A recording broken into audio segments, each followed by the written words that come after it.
This Coast to Coast Entertainment Network program is brought to you by Beside Me Bracelets. Our bracelets are handmade for any occasion. Use the promo code Coast to Coast for 15% off. Visit their website at besideme.com. Suzanne's Paparazzi Jewelry. With 24-hour shopping available, use the code 160920 and show her some love, like she showed us. Reaper Apparel Company, a commitment to live your most authentic way every single day. Visit reaperapparelco.com for more information and a look at all of their apparel offerings. And by Good Day Embroidery, your local source for custom embroidery, screen printing, and more. Log on to gooddayembroidery.com for more information.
I wonder if that did it. Obviously not. Okay. We are having some small tech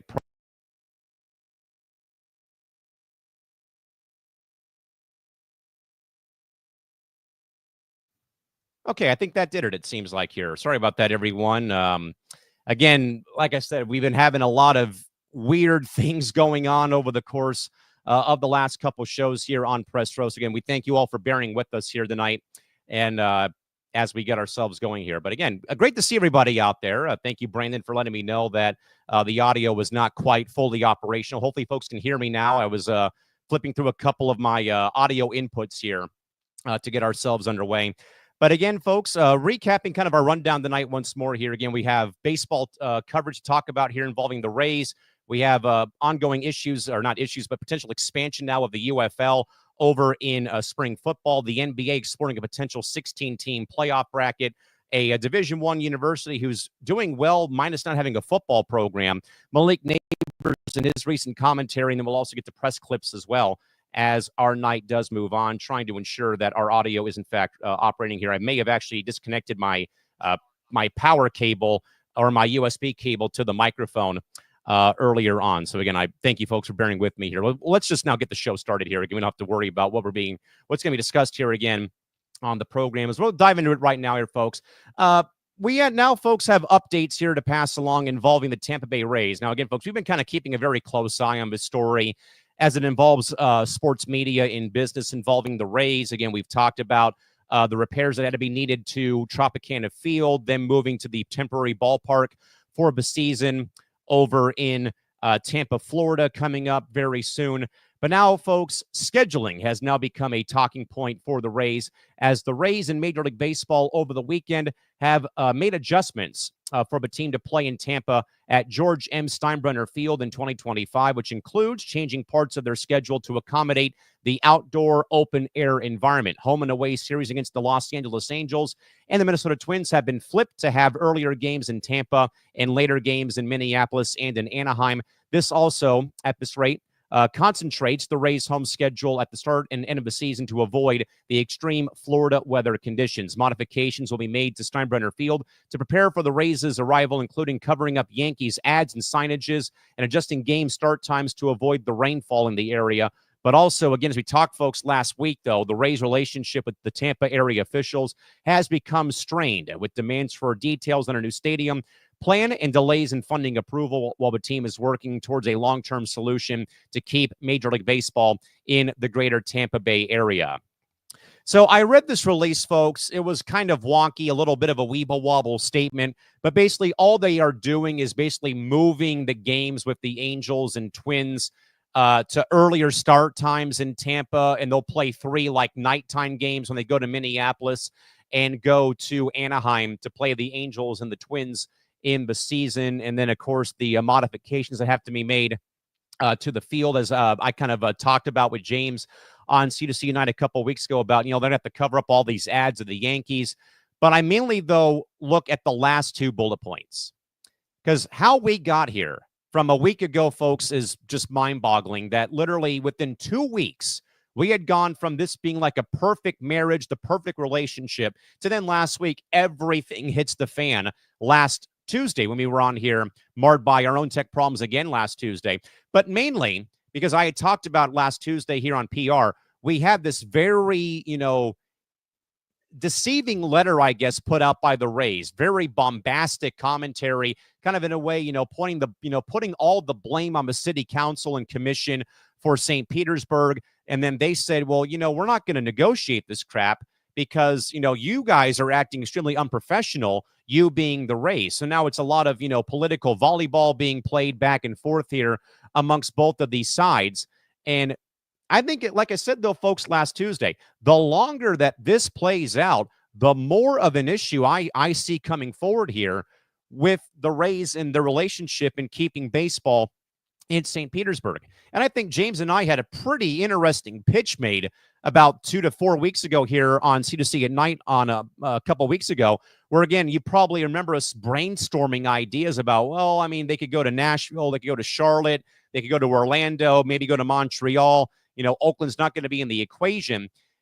But now I think you have to kind of start that process again, because now I think, just because, as I said last week, the Rays, in a way, have ticked off the city and the county commission.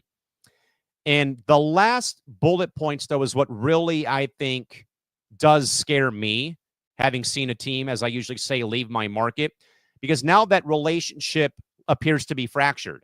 Because, we've gone from, like, the honeymoon phase of the relationship, again, with Stu Steinberg and the commission approving the bonds initially the first time around. Stu even saying, I will pay out of my pocket to ensure that this project is covered, from whether it's the overruns of the construction, whether it's this, whether it's that, I will pay out of my pocket, just keep my ball club here in Tampa and in St. Petersburg. Then last week is where everything kind of, again, hits the fan. The nuclear red button is pushed because of a letter that comes out. The new commission is being, basically sworn in, brought on board. There's a lot of people on that commission now who don't necessarily want to, provide the money to Stu Steinberg and to the Rays organization. Then the Rays clap back with that letter. And again, there's been 2 postponements. 2 postponements now have gone the way of the Rays ball club from the city and county commission, or who they're really, again, like I said, though, last Tuesday, here they're kind of now keeping that money in the Brinks trucks. Here they were going to dish out, I think, like $55 million to redo the roof of Tropicana Field. That could take a full year, they were saying. And they're like, we're going to give you $25 million. We're going to give you $23 million. So I mainly am more concerned about the last two bullet points in this update for the Rays. Again, folks, if you're just joining us here, again, we were marred by some small tech problems with some audio issues. But again, the Rays and Major League Baseball folks have had to make adjustments to the season schedule for the Rays, including changing parts of their schedule to accommodate the outdoor location. That, folks, is what is not taken into consideration here. The Florida weather is very much out of control, as we have, seen, before. I recall being in Orlando 3 years ago on vacation in early August. Humid, rain, lightning, thunderstorms, very humid conditions. You're not going to be really able to play a lot of games during that time frame when weather is in the area. And that the Rays are exposed now to the natural light as opposed to being a dome, that will be somewhat of a transitional gap for those players playing at home. I mean, they're used to being on the road, playing in certain ballparks, away from home. But now you have to do that for a full 81 game season. Then also you're also factoring in trying to stay in line with the minor league affiliate playing there for the Yankees at this rate. But this year, folks, feels like make or break, and I really think, though, that where things have gone, the two strikes right now from the city, from the county commission, again, postponing giving the money for the ballpark project. Like I said, the longer that this goes, the more I get weary and concerned that the Rays are on their way out. And again, I don't think there's a perfect marketplace right now for the Rays to go to. Again, I think James and I had a better option. Why not just send them to Miami? They keep the TV contract in place with FanDuel Sports, and they're in a dome ballpark. And you don't have to worry about, grass being chewed up when the Marlins and Rays are playing there, like how the Angels and Dodgers pulled that off back in the 60s at Chavez Ravine, a.k.a. Dodger Stadium. I think that would have been a more feasible option than what they're doing here with a minor league ballpark. Because now, folks, as we all know, there's two major league franchises playing games in a single-A ballpark in Tampa, and another team on the West Coast playing in a AAA ballpark in West Sacramento, California. On top of baseball's other problems, though, again, tonight, the Dodgers, per reports, are signing Blake Snell to a 5-year contract, just adding more to their roster.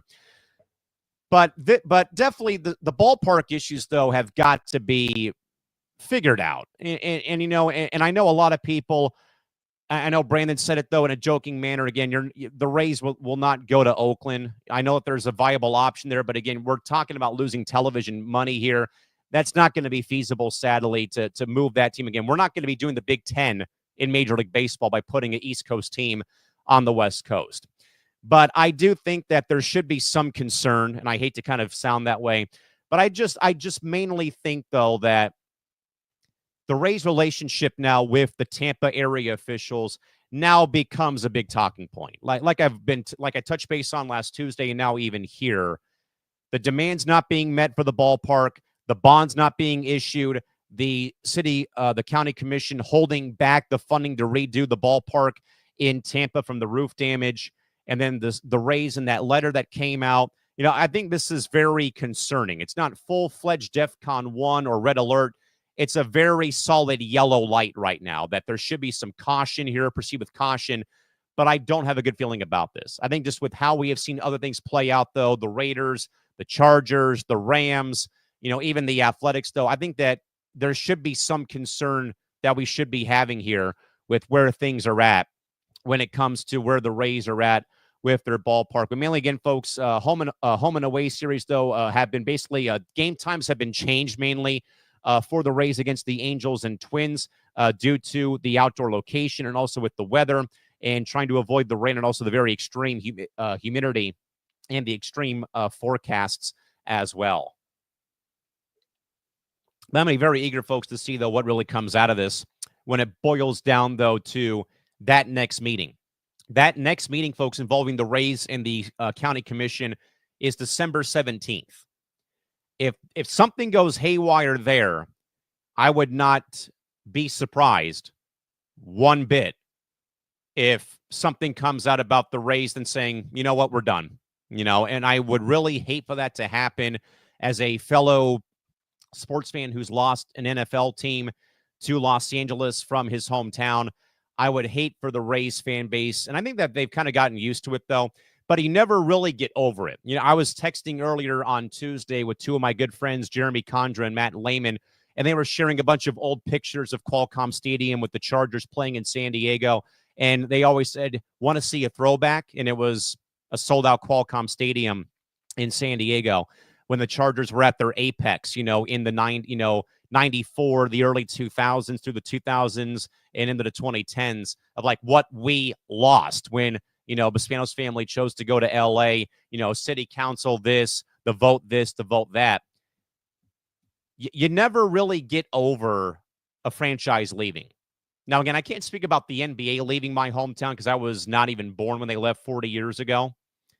But the Chargers leaving, though, I've seen the impact. I've seen how people like myself, are infuriated with what happened. They don't care for the NFL product or football in general. Matt and Jeremy, for example, they're now Raider fans. My dad is a Bengals fan now. I rooted for the Bears in 2020 because there was no sports on during COVID. I really could care less about the NFL. I might watch Red Zone on Sundays, but I'm not fully invested like I am with Major League Baseball or the NHL or Major League Soccer, for example. I'm a very, still very passionate basketball fan, but I mainly watch this to watch the NBA because I love the game. But I could care less about the NFL. And I would hope, though, that does not happen to those great people in St. Petersburg. I know people could say, well, look at the attendance. Again, I get that, but still, a team leaving a market just does not sit right, though, with yours truly here in studio. Regardless if they've won a lot or they've never won, just the fact of a team getting ripped out of a local community because of either incompetence by the ownership group, like John Fisher, for example, or the city council, the city government, the county government, what have you. I just really have sympathy for people that lose a franchise and then they turn their back on that sport, like San Diego in the NFL, for example, Seattle in the NBA, for example, when the Sonics got moved to Oklahoma City. But hopefully all those folks can be fixed and worked out. But I think it's grim. It's definitely a proceed with caution yellow light, but I think it's starting to blink red at this rate, if you ask me. Let's, folks, move away from baseball into football, into spring football with the UFL. That is, coming off of a very great inaugural first season. But now, folks, the UFL, or United Football League, is undergoing expansion talks by adding new franchises to its current 8 teams. The league was formed in 2024 after the merger of both the USFL and the XFL. There is right now no specific timeline or number of new franchises targeted for expansion, but UFL President and Chief Executive Officer Russ Brandon mentioned that there will be fewer than 8 teams initially at the start. New markets could include California, the Northeast, key Midwest hubs, and the Pacific Northwest. The new teams may also introduce entirely new team brands, as the current teams have a mixture of previous XFL and USFL team names and branding. Former UFL players, I should say, have also transitioned to becoming members of NFL rosters. The league will kick off their season in 2025 on March 28th and end their year on June 14th. As much as I don't like Americanized football, I have long believed, folks, that spring football would never really catch on because I have long believed about football fatigue after the Super Bowl, the very long season that football can be. But I do think that this was a very well done operation done by the UFL, merging the USFL and the XFL together. Props to Dwayne "The Rock" Johnson and his ex-wife, Danny Garcia, and Redbird Partners for making it happen. But I still, though, get leery when I hear about a league like this trying to expand.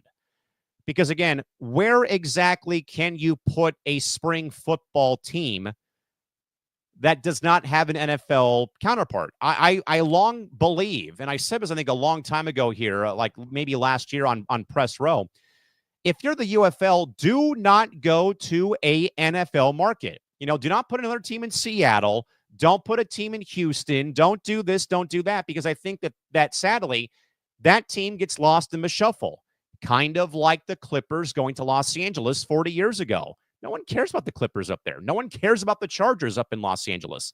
So if I'm the UFL, I'm going to markets where there is no NFL franchise in that market. I would love a team in San Diego because we don't have a franchise here, a 35,000 seat stadium.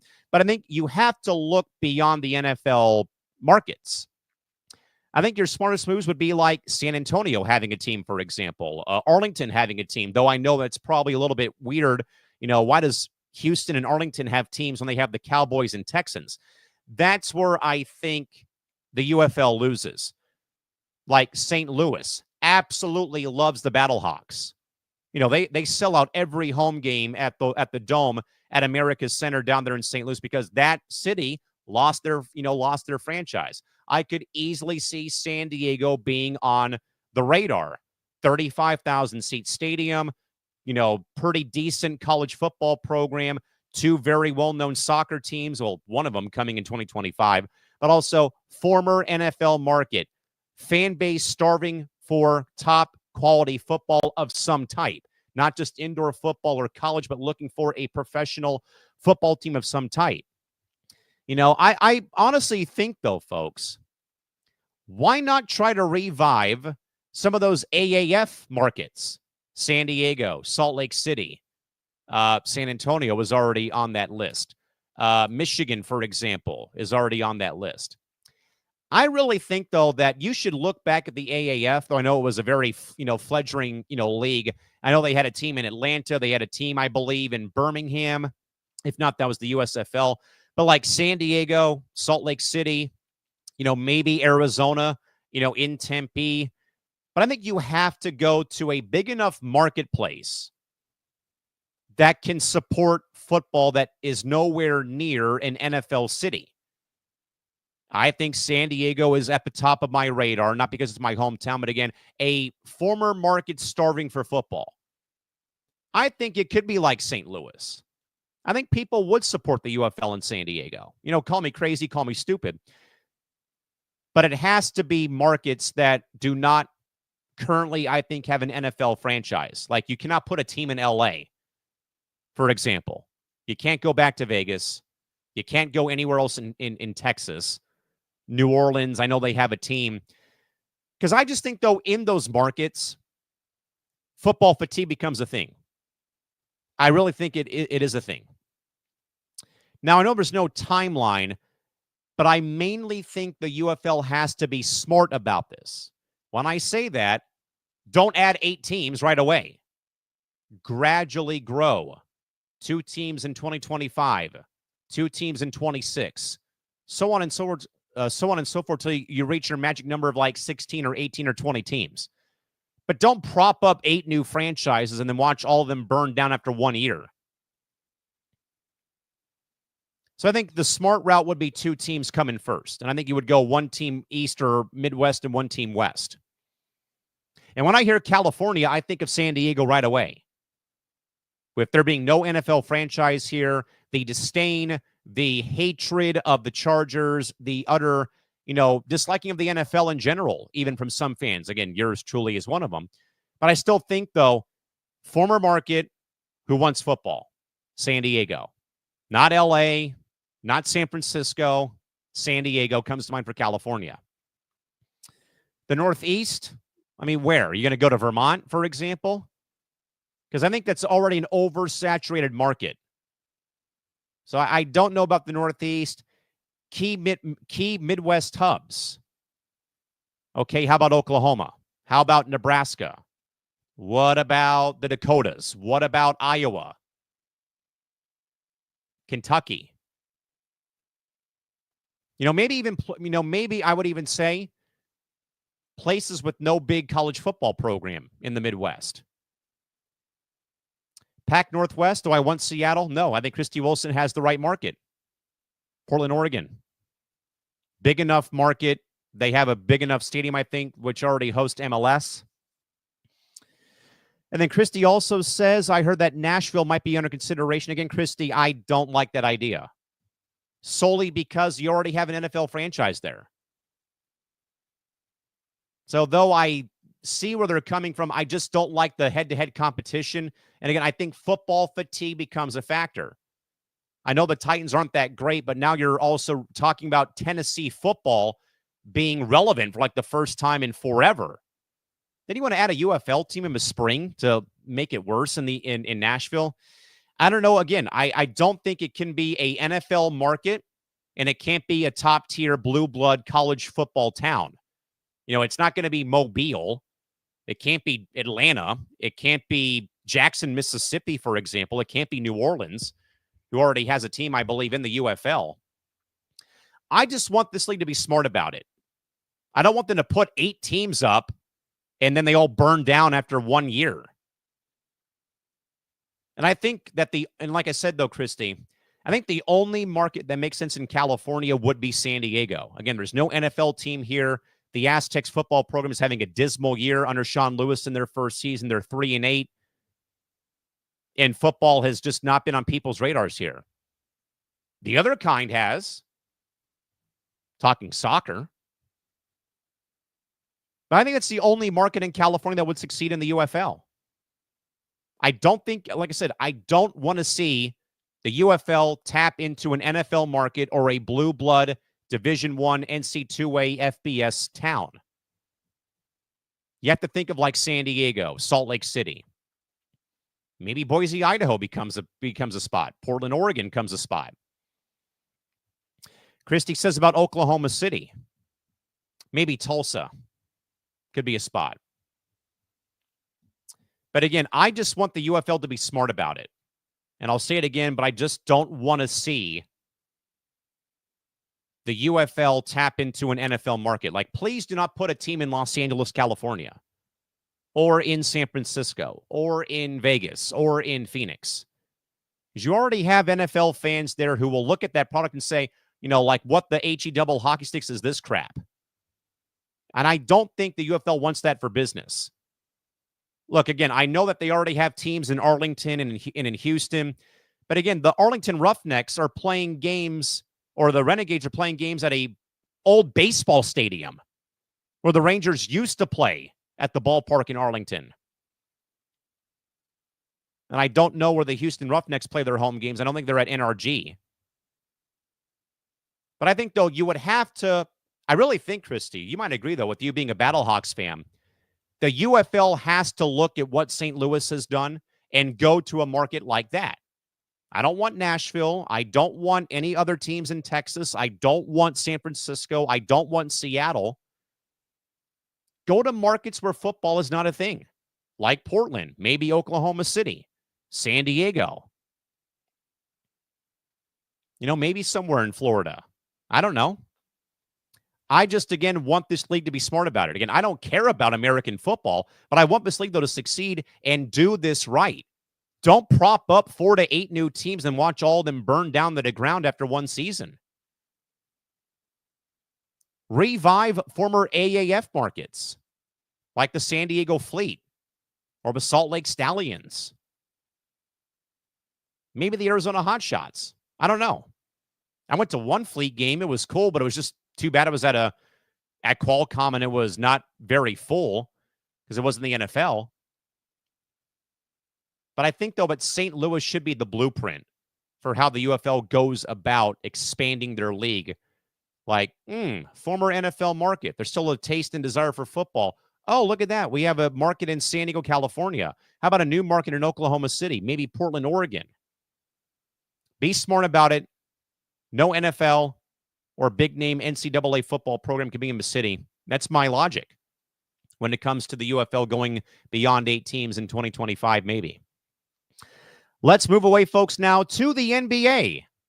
Interesting storyline here, folks. The National Basketball Association and their playoff format is being discussed by Western Conference executives who want to change the format drastically from the top 8 teams plus the play-in tournament to the best and top 16 teams regardless of conference affiliation. There's been a sizable and noticeable gap between the West and Eastern conferences, with the West having a significantly better winning percentage in head-to-head matchups. The Western Conference teams may propose a league expansion, adding 2 new teams out west, which mainly would be Las Vegas or Seattle, Washington. However, though, convincing Eastern Conference teams to agree to the new format may be slightly difficult. Over the last 25 seasons, the Western Conference has had a better record in head-to-head battles 22 times and has won 16 NBA titles over Eastern Conference opponents. Despite the East showing signs of improvement in recent years, the West has once again shown dominance, with the Celtics being the title favorites this season.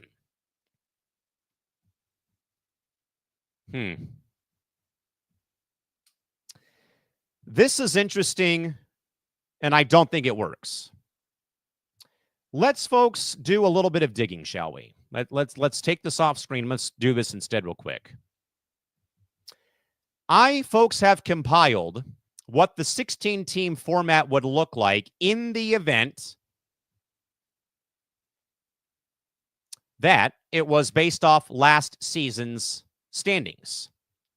So if we go top 16 by conference, or regardless of conference, here is what we get.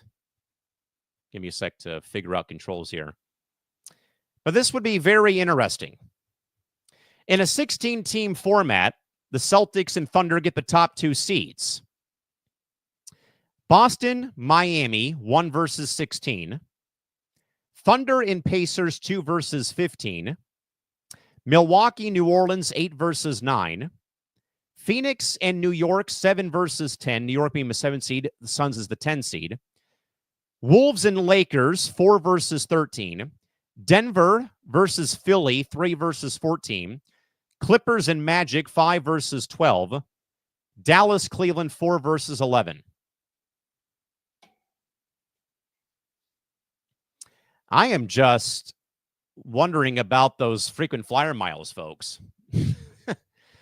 Please tell me how this is a great idea. Please tell me how this would be a great idea for the NBA postseason.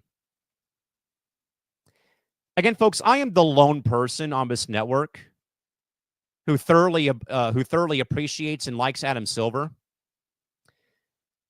But now, though, this proposal by the Western Conference executives, this makes absolutely no damn sense. How do you make this work? How does one make this work? Where we're talking about like Denver playing Philadelphia, the Clippers playing the Magic, Oklahoma City, Indiana, Phoenix and New York. That is not compelling. That is absolutely not compelling drama.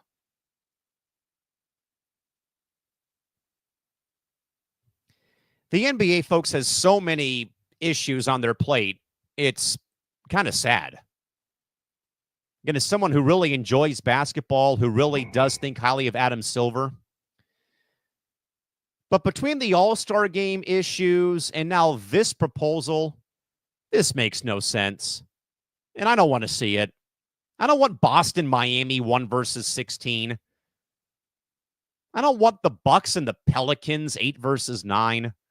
Okay, maybe the Lakers and the Wolves. Clippers, Orlando. Maybe if Doc Rivers was still coaching the Clippers against his old team, maybe. Thunder and Pacers might be intriguing. Suns and Knicks makes no damn sense. Nor does Denver in a subpar Sixers ball club right now. And neither does Dallas playing Cleveland. Like none of this makes any sense. Just because the Western Conference has been so dadgum good for 25 years recently, they've won so many titles, this playoff format would be bogus. Again, it just makes no sense other than maybe one true East versus East matchup and maybe one true Western Conference matchup. This is a bunch of baloney. Someone please tell me that this is a great idea for the NBA.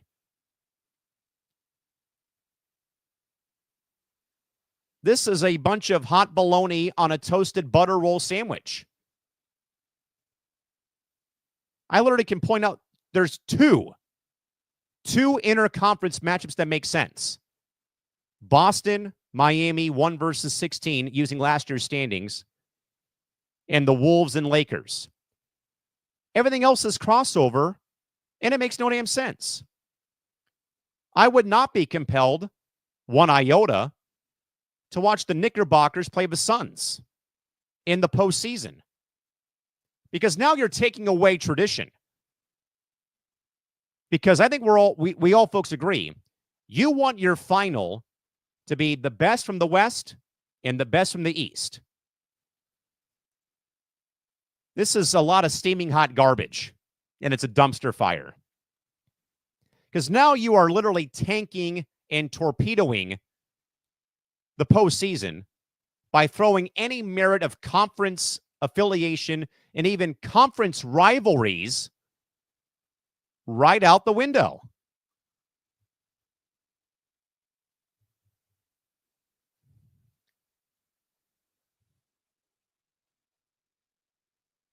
Again, everything involving conference play has just been totally torpedoed. Two matchups in this proposed 16-team bracket by the NBA Western Conference executives. Two of them are conference versus conference. Celtics Heat, Wolves Lakers. But not Milwaukee New Orleans, not the Clippers and the Magic, Thunder and Pacers, Knicks and Suns, the Nuggets and Sixers, Mavs and Cavs. STOP.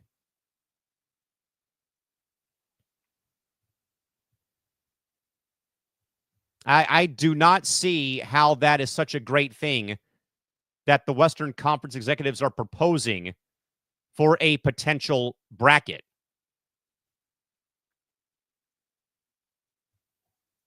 And I hope that that is dead on arrival to Adam Silver's desk. I mean, I know, folks, that the NBA has their problems when it comes to the All-Star game format and this and that. And I know that James has been very much outspoken, to his credit, though, when him and I have verbally talked about the NBA and we kind of have sparred a little bit about the NBA season. And that a lot of people like James are turning off basketball because of them adding the in-season tournament and then all these other rules about player participation. But I think, though, if you absolutely blow up the conference playoff format, and now we go 1 through 16, regardless of conference affiliation, more people will tune out. Again, I don't want to sit through a New York-Phoenix series. I want that to be a final series. Don't give me that round one. What a bunch of malarkey from these Western Conference executives.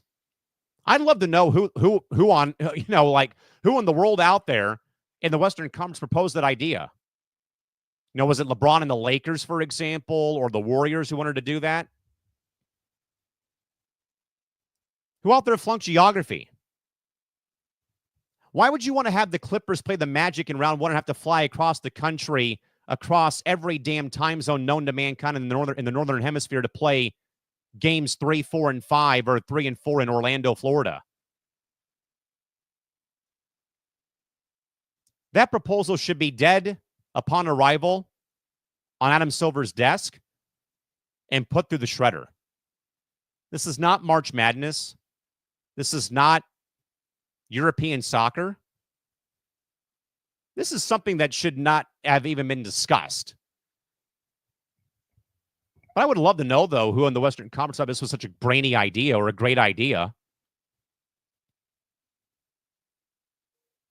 Again, I know that there's been a massive gap involving the West and East when it comes to player talent, or when it comes to other things. With the last 25 years that the West has won 16 championships or whatnot. But still, this is just a bogus, phony, baloney, stupid idea. Do not sell me on this crap. Unbelievable.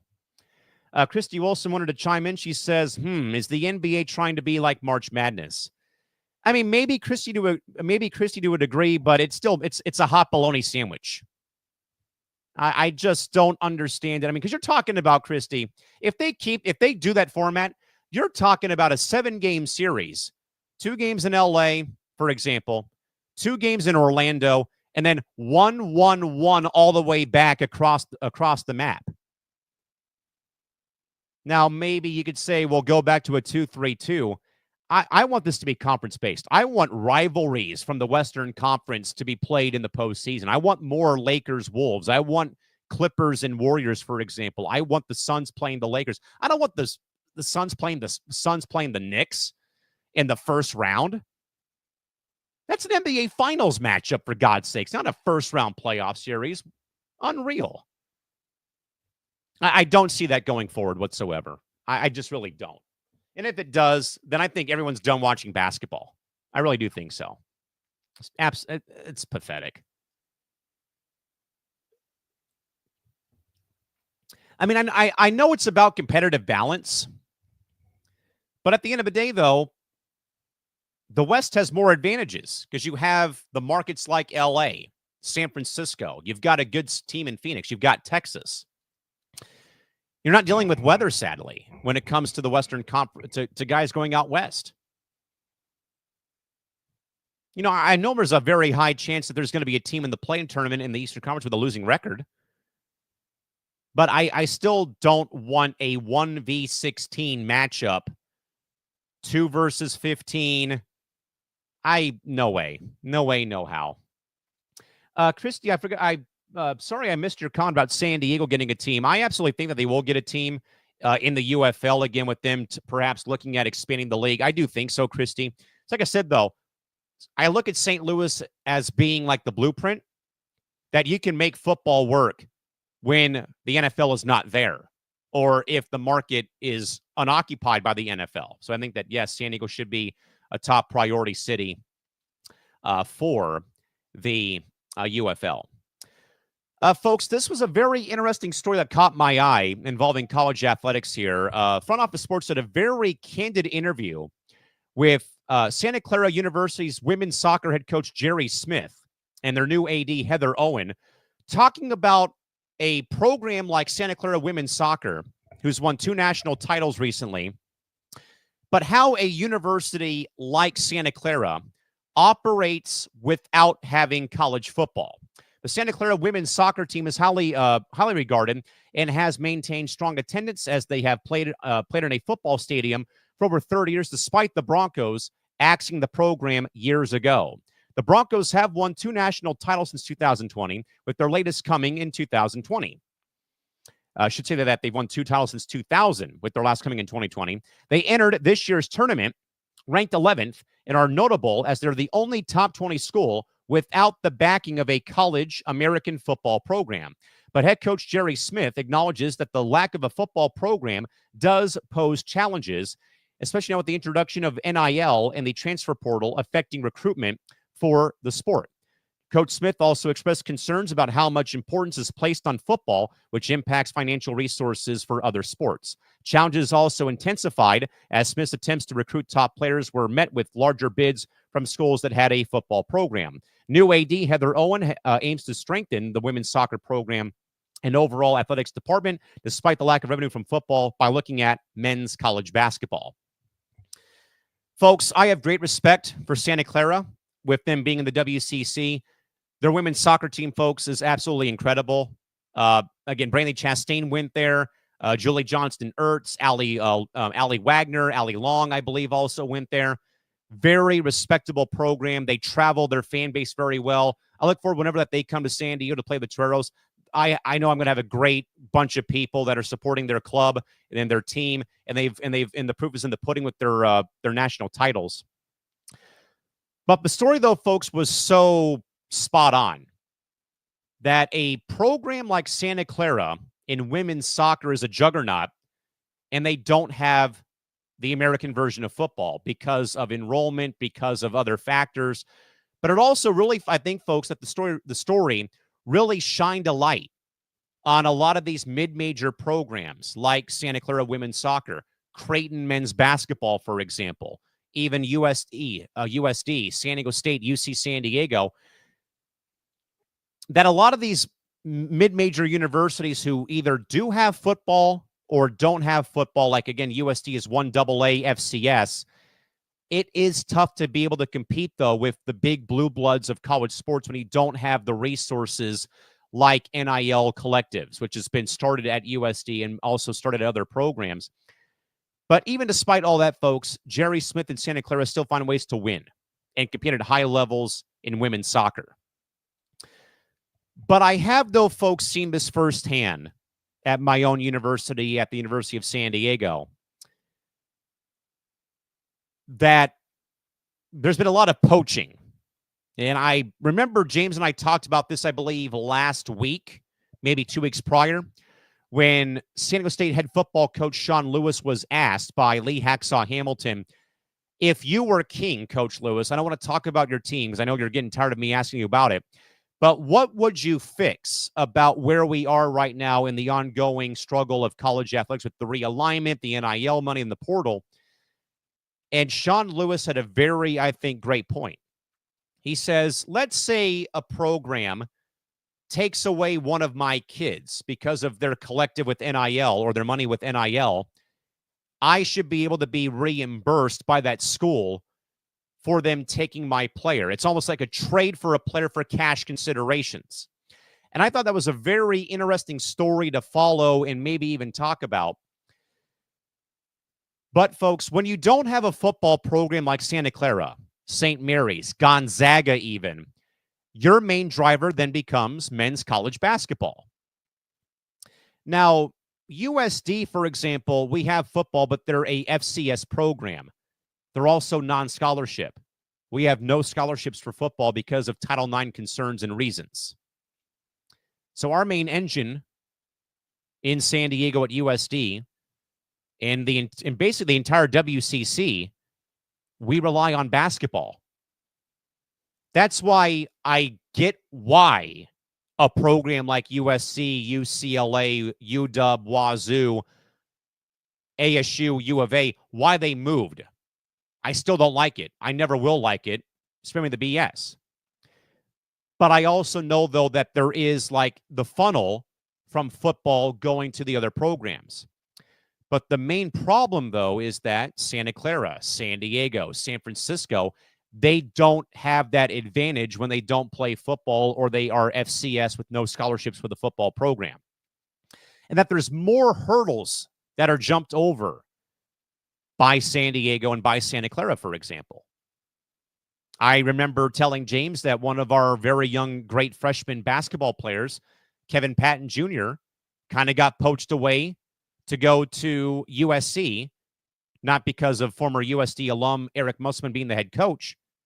NIL collective. I think of Wayne McKinney III and Veronica Sheffy, 2 of our really notable basketball players last year.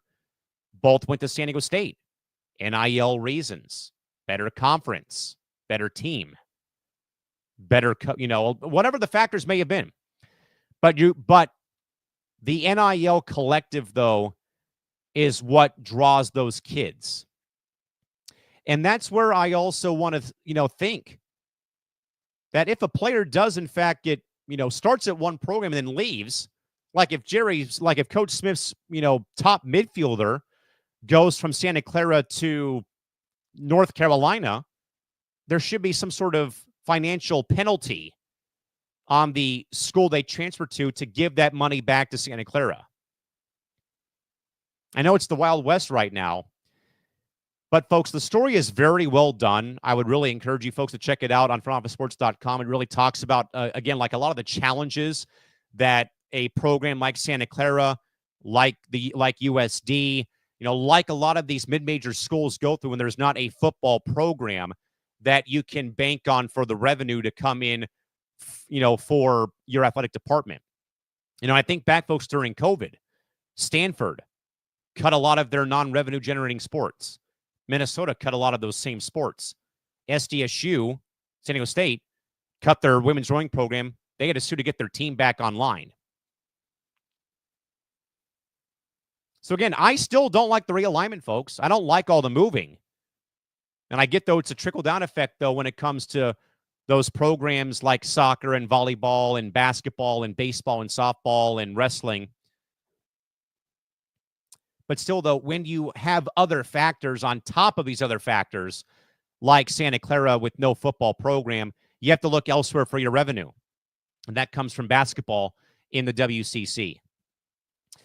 Let's, folks, move back to the NFL and talk about what happened with Malik Nabers over the weekend. Malik Nabers, the very young hotshot Giants wide receiver, stood by his previous comments, calling the team soft as bleep, and also criticized the offensive game plan after a 37 shellacking at the hands of the Buccaneers on Sunday at MetLife Stadium.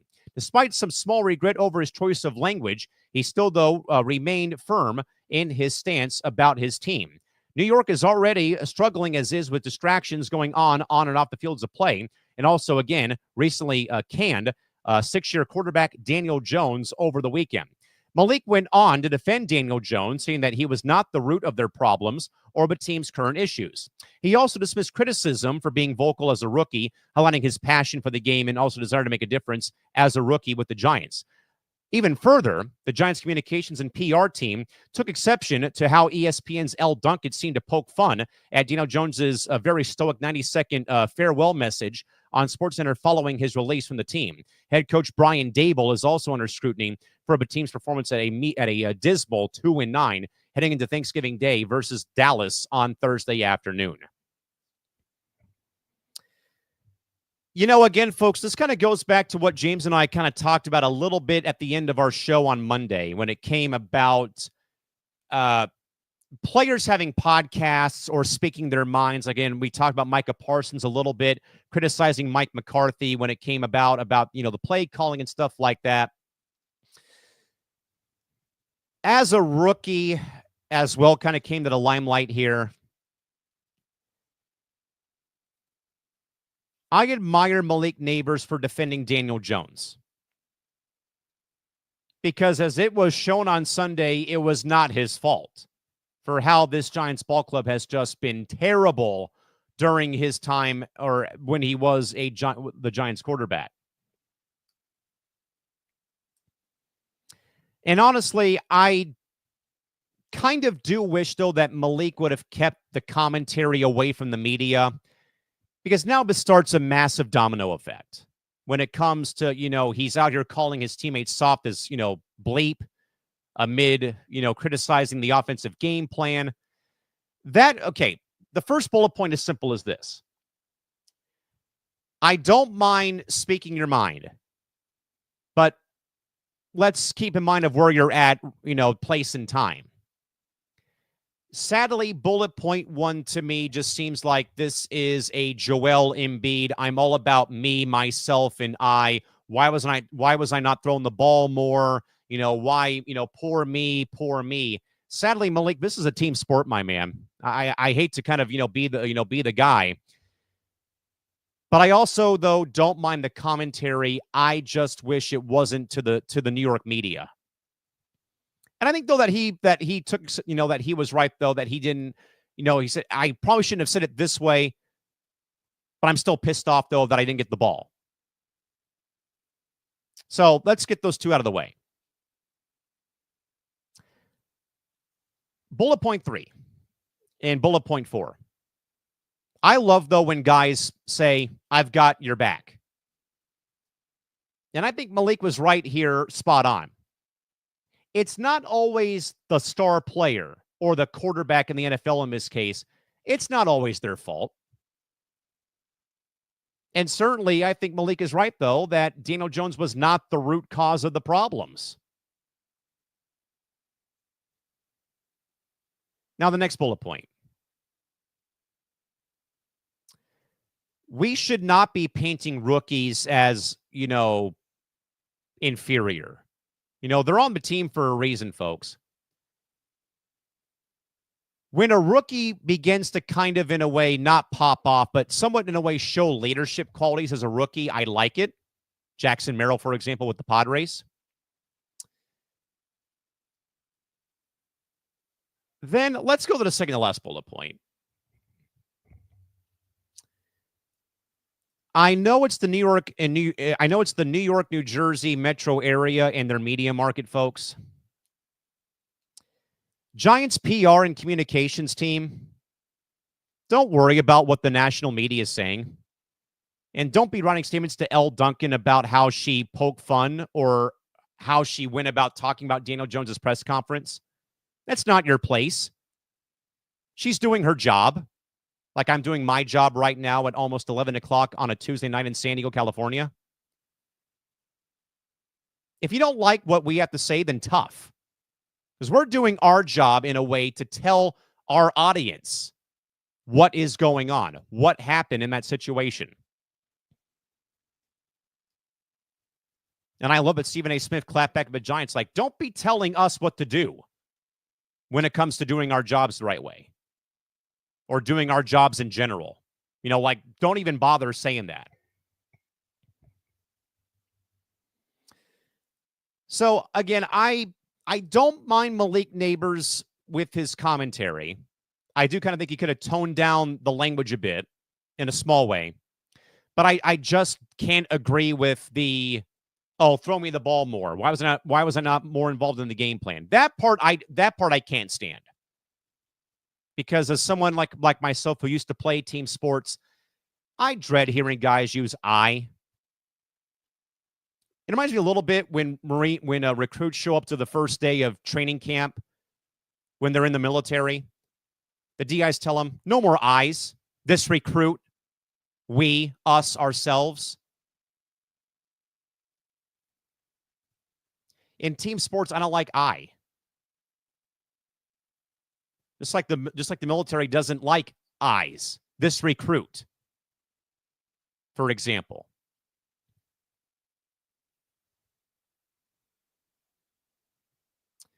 But I also love, though, that Malik Neighbors went out there and defended a brother and defended his quarterback, though he wasn't on the roster. He basically said, Daniel Jones is not the only reason why we are 2-9. Talk to the coach. Talk to me. Talk to the defense. Talk to the GM. There's problems all over the place. Don't make him be the scapegoat.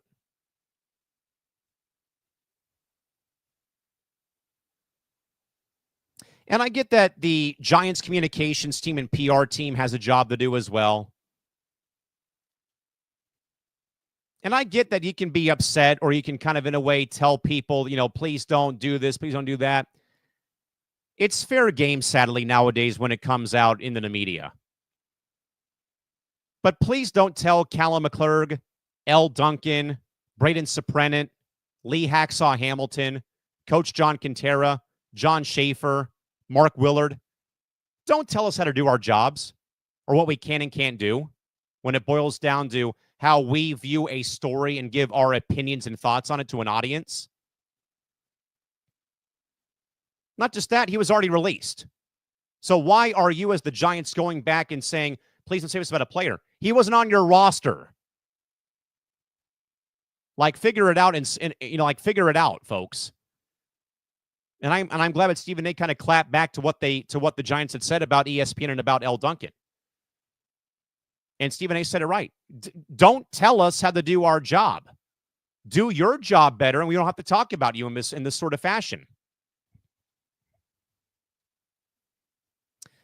The only problem I really have with Malik Neighbors was about his game, that he wasn't throwing the ball enough, this and that. Again, the soft as bleak comment could have been maybe kept under wraps. I know he kind of walked back and said, I shouldn't have said that, though. But you know what, though, folks? I've been a part of that in a way. I'm not in that sort of manner, but the losing gets old. The same questions get old when you keep losing games and losing games. You're not having much success. Team meetings are one thing. Then you see one of your brothers, one of your teammates get let go and be released. It's not a good feeling. I've been a part of teams who are that way, and it sucks. And it begins to wear on you as the year goes on in that locker room. You know, maybe guys do start bickering and bantering and fighting and chewing each other out, and, you know, maybe some hands are thrown. But I think Malik Neighbors, though, showed a lot of leadership, though, as a rookie when he said, Daniel Jones is not the single problem. It's the play calling. It's this. It's that. It's the GM. Now, again, you can say, well, hey, he's a rookie. You know, calm down there, kid. I mean, I get it, but it's also the competitive fire and the competitive nature. We can't be putting rookies in boxes and expect them just to be, all goody two-shoes and, put up with rookie hazing all year. I think, though, Malik Neighbors, fiery guy, competitor, I think he's just tired of the BS. Again, away from him saying, why am I not getting the ball more? Worrying about your individual stats, that doesn't fly up with me and on the show. I just don't like guys who are all about themselves. That's my only strike on Malik Neighbors. Again, I understand, though, heat of the moment saying, soft as F. Then he says, I shouldn't have said that. I'll walk it back a bit. But I'm going to stay firm, though, on what I said. I did not get my touches, but this was not all Daniel Jones's fault or Coach Dable's fault. It's on all of us. And again, I just don't understand why PR and communications team is out there for the Giants, writing a statement to ESPN to take Elle Duncan off the air when she's just literally voicing her own take, her opinion about Daniel Jones's 90-second sign-off from the franchise. He wasn't even on your roster, you guys. Again, don't be sitting here telling Elle Duncan how to do her job. It's not your job to critique her work. Worry about your work. You're 2-9 and going to be playing the Cowboys in an absolute crap show game on Thursday on Thanksgiving Day.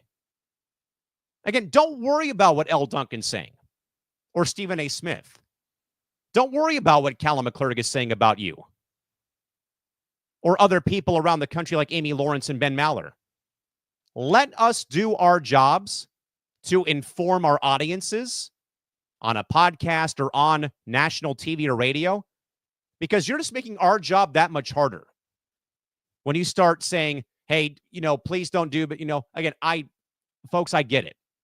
I've been around a lot of great, communications and PR reps in my time in sports, and they have a very tiresome job, scheduling interviews, content, distribution, you name it. But I don't like, though, like a team like the New York Giants interfering with how people with the national media doing their jobs because of their own mistakes within the front office. It's not Elle Duncan's fault that you're 2-9. Look within, look internally at MetLife. It's not ESPN's fault. But again, folks, give me your thoughts here. Again, how do you feel about Malik Neighbors? Again, hotshot rookie, again, criticizing the Giants' offensive game plan, called the team soft as bleep after they got blown out by the Bucs on Sunday. He did walk back his language, but still stood firm on his stance, though. Again, he also defended Daniel Jones when it comes to, him not being the root cause of the Giants' woes this season. The Giants PR team putting out a very interesting statement to kind of, in a way, tell Elle Duncan to be quiet about the Daniel Jones issues. Again, just a very messy season that is hopefully coming to an end sooner than later for the New York Football Giants in East Rutherford, New Jersey. But certainly, very tough right now in New York, New Jersey.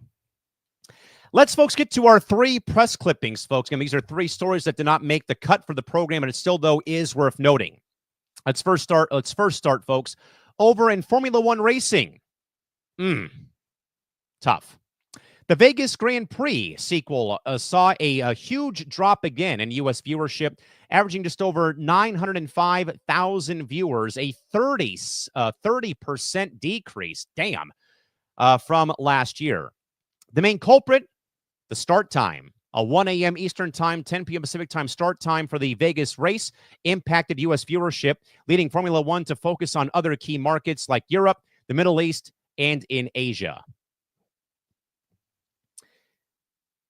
I sat here, folks, last year and really wondered if there was an appetite for Formula One racing in the States.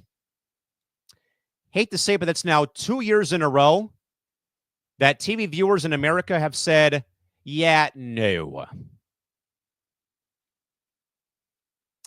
And a lot of it, I think, can be blamed on the start time.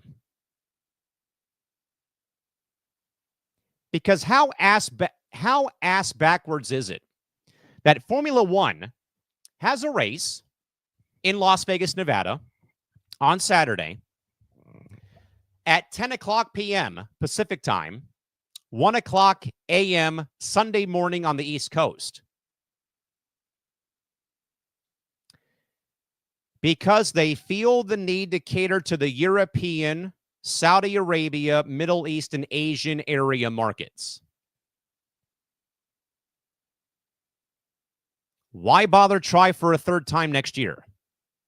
I know that my two friends, Hillary Heath and Sean Taylor, were at the event. They said it was much better than last year where they had the practice that got halted prematurely because of a manhole cover that blew out a tire on a competitor's vehicle. I said, too, that Max Verstappen, wiping the floor clean was also not very good for the ratings. But now we look at the start time. It's almost like Formula One, what are you trying to accomplish in America? It might have been great for a 10 o'clock start locally in Vegas, but not those folks staying up on the East Coast at 1 a.m. And again, why bother catering to the global audience over in Saudi Arabia or Europe or Asia, because there's like a 7 a.m. start time for them to watch the race? So that's now 2 strikes, in my mind, on a Formula One race in Vegas. Last year's debacle with the blown-out tire in the practice run. Sadly, I think Max Verstappen just being the guy, winning like every other race, it seems like. And then this bogus 1 a.m. Eastern start time just to cater to the Middle East and Europe and Asia. This is not going anywhere. And I think Formula One just has a lot of problems with that. And it's almost, again, like, why would you even bother trying again for a third time next season? I just don't understand that logic. I mean, we're talking a 30% dip in attendance. 30% from last year. So that tells me that more people chose not to watch because of what happened last year. And not just that. There was other events on that took priority over this race, even at 10 o'clock in the evening Pacific time. You had upsets galore across college football. You had some great opening for college basketball tournaments for Feast Week going on.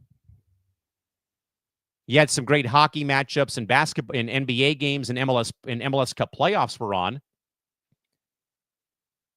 And I just wonder aloud, though, if there is an appetite for F1 in the States. Mainly with this debacle. 30% decrease in TV audiences because it's a 1 a.m. Eastern time start to this race because, we gotta cater to Saudi Arabia. We gotta cater to London. We gotta cater over to Russia and Tokyo. Bad look for Formula One. I just don't see, though, how this is a great thing with this ridiculous 1 a.m. start time. I guarantee you, nobody beyond the Mississippi River watched that race last Saturday whatsoever. Because nobody in their right mind on the East Coast would stay up until 1 a.m. after a full day of college football and NBA action and hockey and soccer postseason games. No one's watching Formula One at 1 a.m. over on the East Coast. And I would hate to see that number dip further. 905,000 people watched that race. Tough sledding right now if you are Formula One. Also in viewership talk, the NWSL reported record viewership for their championship game over the weekend with Orlando knocking off Washington, with the Pride winning over the Spirit, and was watched by nearly 967,000 plus viewers, setting a new league record, while the final peaked at over 1.1 million viewers this season. The league also saw increased attendance and new lucrative media deals, driving up franchise valuations, with Orlando City SC also owned by the Will family, who owns the Orlando Pride, could have a shot to win the MLS Cup coming up on Saturday in the Eastern Conference Final before they get to the MLS Cup Final. Great year, folks, for the NWSL. Great to see Bay FC also come in and make the postseason. The league's also adding a new team in Boston next season called Boss Nation FC, which will be pretty cool to see. What a great final, folks. I know it was marred by officiating controversy. Great, though, to see Martha go out on top. I believe she's going to be retiring when the year is over. But seeing her win the title for the Pride, great season for Orlando. And now, again, the chance now for them to perhaps double up and win the MLS Cup with Orlando City SC playing the Red Bulls in the conference final on Saturday. But, folks, great year for the NWSL. I did not get out to as many games as I would have liked to with the Wave here in San Diego, but I saw them play once against Club America in the summer camp tournament, or the summer tournament, I should say. I believe it's called the summer camp, I think. But it was a great year, though, still. Again, them adding in the team up in the Bay Area, playing at PayPal Park in San Jose. Bay FC, great job by them. They got into the playoffs this year, though. But Orlando, great season for the Pride. Great year, by the way, too, for Kansas City. They opened up the first ever women's soccer-specific stadium. Great crowds there. I think every match was sold out for the Current in Kansas City. They had the final there as well. So a great year again for the NWSL. And again, hopefully with Boston coming next year, that this league will only continue to further go up and up and up. But again, congrats to the Orlando Pride and to Martha for winning the NWSL championship over Washington last weekend by a 1-0 final score. And finally, folks, today in sports news, I've been very sad about this. But, folks, the popular ESPN sports debate show Around the Horn, featuring a scoring system and the famous mute button, with reporters debating current topics, will be ending their 23-year run on ESPN in the summer of 2025. Despite the cancellation coming up, pardon the interruption, with Tony Kornheiser and Michael Wilbon will still continue, with the reactions of the cancellation of ATH being mixed across social media. Should note, though, that nobody on the show has actually confirmed that report, other than Woody Page confirming a report from the New York Post on Twitter. I used to rush home from school. I would get out of school at 2:10 in the afternoon. I would rush home to watch the last part of Around the Horn every weekday.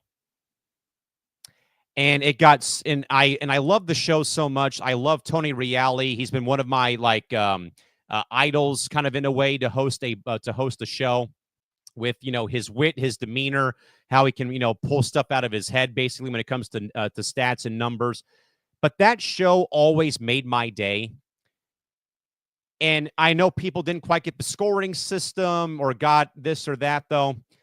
But I absolutely loved Around the Horn. Like I said, I would come home every weekday from school and catch the last 20 minutes of the show on ESPN, then watch the replay at 3 o'clock on ESPN2. But I kind of think, though, that though it's been a great show, I kind of do think that, sadly, that the format may be getting stale with where we are now with how we consume sports content. But Around the Horn, though, folks, inspired me to host a similar program on an old network I was a part of called Sports Mania. James and Brandon might remember that for a bit on a different platform. That I might actually now bring that show back here to Coast Entertainment. And it was all inspired by Around the Horn. I would, keep score. I would mute people. It was our version of Around the Horn. We had 3 to 4 people. We had topics, so on and so forth, though. And that show, folks, really, I think, made me appreciate ESPN talk shows. So like I said, I don't wake up in the morning to hear Stephen A. Smith yell at somebody at 7 o'clock in the morning. I don't watch ESPN until 2 o'clock in the afternoon to watch ATH and PTI.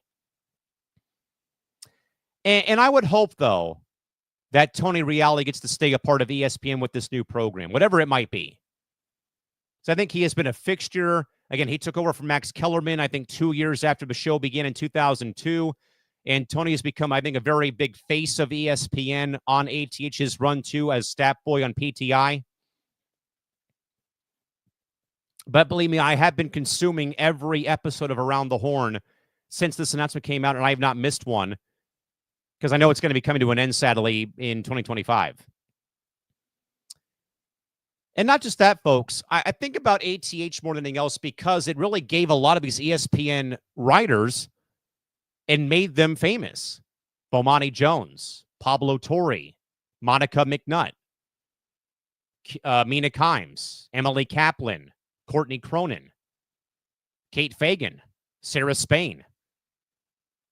Like it really became a launching pad for so many writers I admire because of them being on Around the Horn, like Bill Plaschke, Kevin Blackistone, Bob Ryan, Frank Iasola. So it'll be a very sad day when that last episode does air because ATH has been a big part of my daily sports life for about the whole length of the show. But I really, though, do feel bad for Tony and the panelists on the show who will see that format and that show go away at 2 o'clock or 5 p.m. Eastern time. But I really do hope that Tony Reali is maintained on ESPN.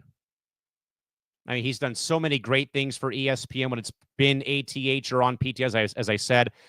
I would really just hate to see everyone there that was on that show not have a chance to get airtime on the network because of ATH being canceled next year. And it will be, and like I said, it'll be kind of a very sad day for me because, again, that 2 o'clock and 3 o'clock time slot has been like my favorite ESPN time slot. When my dad used to work, or when he was working, he would get home at 2:30 p.m. We would watch PTI, and then we would take a nap after the show ended when I'd get home from school. So there's a lot of memories, you know, with that 2 o'clock, 3 o'clock time slot. Now, again, I know that PTI is not going anywhere with Tony Kornheiser and Michael Wilbon. But that 2 o'clock time slot will be very, very, very different when next summer rolls around. But Around the Horn, though, folks, has been a very big part of my daily life of sports consumption on ESPN. But I know that we are, though, entering like that new era, I would say, about how, in fact, that content gets consumed, either with, you know, personalities or even the show format, for example. But I'm really hoping, though, that all those great folks, again, like Tony Reali and all those writers, though, still get a chance to get airtime. And I would hope, though, that it's a show hosted by Tony with those writers, but maybe a different format. But I just would hate to see everyone there that was a part of those programs, maybe minus like Bill Barnwell and Mina Kimes and Courtney Cronin, but like the Bob Ryans and Frank Iasolas and Bill Plaschke's and Tony Reali's, I would just hate to see them, you know, not be able to come back onto ESPN on a daily to be a part of a program.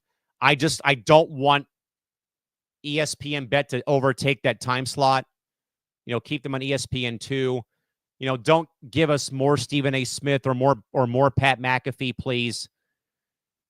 You know, maybe, you know, again, just keep everyone involved, but maybe change the format. I don't know, but it will, though, folks, be a very sad day, though, when, in fact, ATH goes off the air, though, coming up next summer.